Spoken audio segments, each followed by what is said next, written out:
Много сме на Ракево, на познатия вир. Ситуацията е пълна трагедия.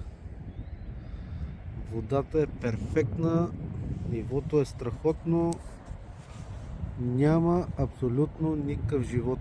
От сутринта една риба не съм видял да изиграе. Излъгах 2 кефалчета и това е.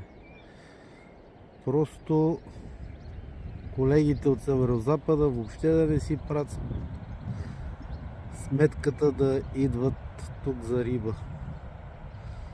Ето сега ще ви ги покажа.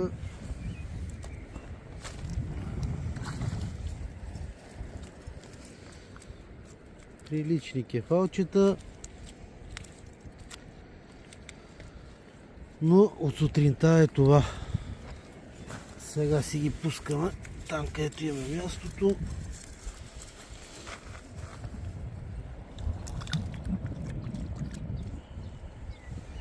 И правя последна проба на едно друго място.